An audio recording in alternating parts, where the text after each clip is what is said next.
Hi everyone! So now, samahan niyo akong mag-unbox ng mga pinambili ko. Currently, I am obsessed with two things. So, una is sunscreen stick at yung pangalawa ay perfumes, colognes, um, mga EAP, gano'n. So, I bought hindi ko naman siguro so many, pero may mga nabili ako, mga more than 5 or 5 sila. Pero weeks before may nabili na ako.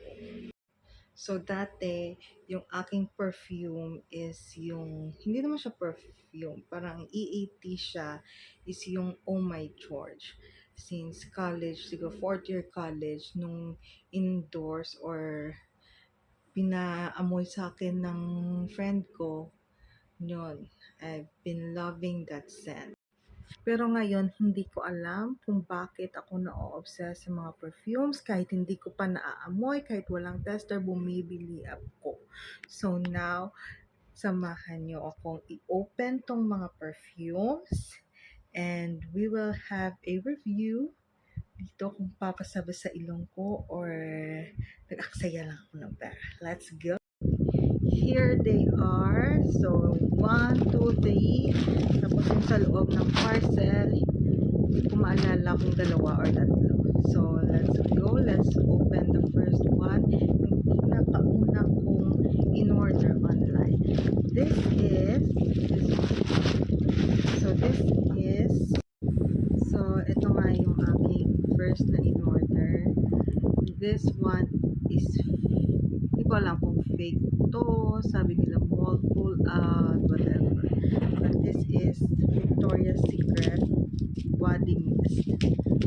Alam ko kasi pag sa Watsons, mga 1,100, depende sa variation ng Victoria's Secret.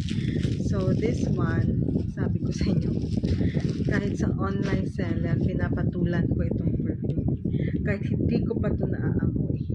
Kasi I've always been obsessed with Oh My George ng Bench. So, hindi talaga ako nag-change ng perfume. Ito lang talaga. Kahit Avon, talagang pinapatulan ko. Ito. Hindi naman na kahit Avon. Yung dati, hindi talaga ako nag-order sa Avon. Talagang Oh My George lang. Pero ngayon, di pa kasi tumating. Wala na daw stock. Yung color green na perfume. So, by the way, bubuksan na natin siya.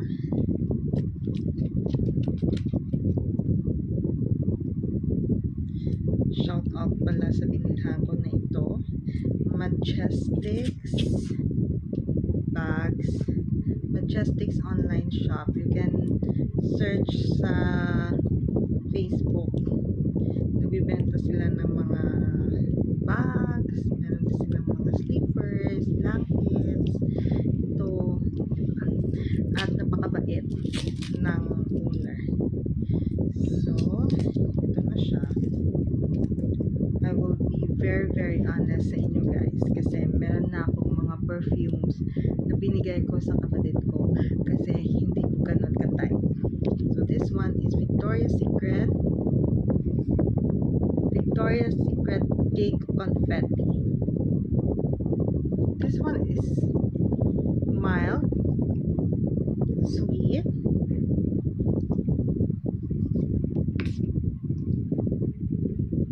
parang pa-sweet lang, mild siya. Siguro naging mild pa siya lalo dahil ano siya, maliban sa fragrance mist, hindi siya original, but good siya sa akin. Siguro yung rating ko is around 8 to 8.5, parang ganun. Gagamitan ko to everyday, pero siguro next week na. Next is this week kasi yung gusto kong gamitin, yung talagang pinakagusto ko. Next purchase ko is this one. Binili ko to siya sa TikTok shop. Binibenta ito per bundle.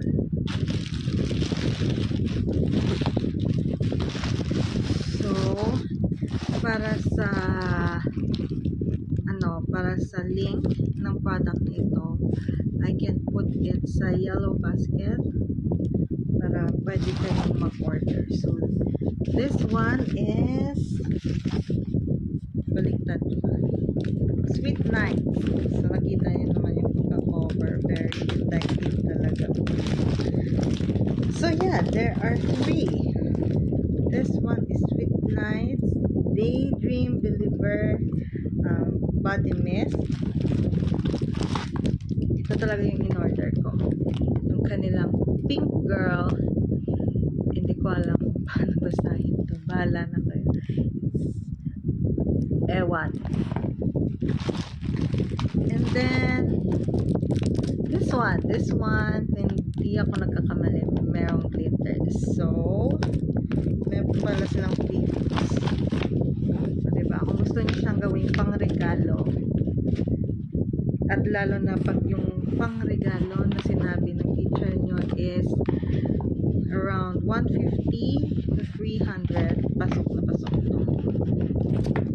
Syempre pag babae, meron naman silang pang lalaki at meron din silang naka-cotton. Hindi ko alam ngayon 12-12 kung meron. So let's open this first.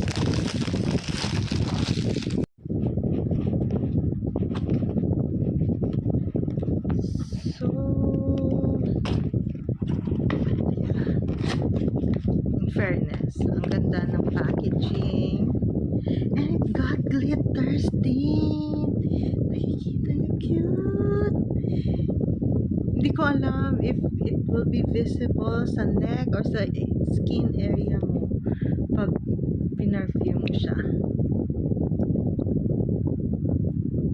Gusto masyadong amoy.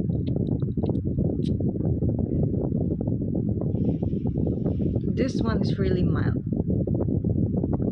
Parang girl na girl ka.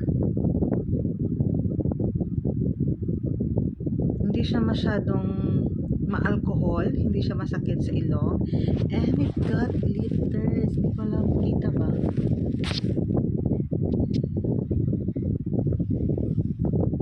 Basta nag-glitter siya, guys. Yes! Gusto ko to.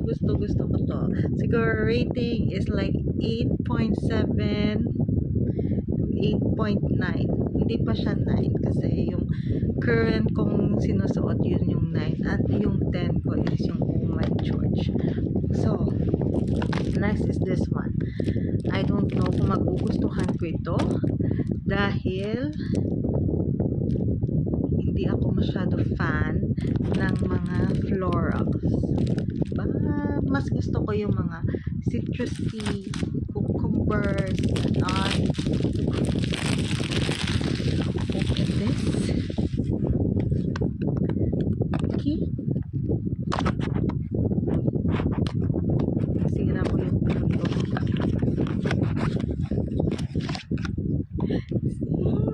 So beautiful. Meron din siyang glitters, guys. And we will going to smell this.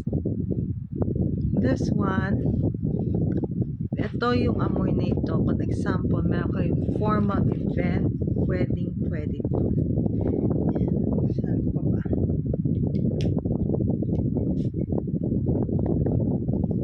And yes, nag-glitter siya, guys. Hindi ko makakam. Tanga lang. Just like this one, mild lang siya. I hope it lasts long kasi this is perfume daw. Perfume ba? Gusto mo yung cup daw. Yeah, this is perfume. Very, very mild. Hindi siya masakit sa ilong. Hindi rin siya masakit sa ulo. And shit. This one is very mura. If I'm not mistaken, I bought this for 399. Tapos 100 pesos yung shipping ko. 100 pesos yung shipping ko. Negros Occidental pa po ako.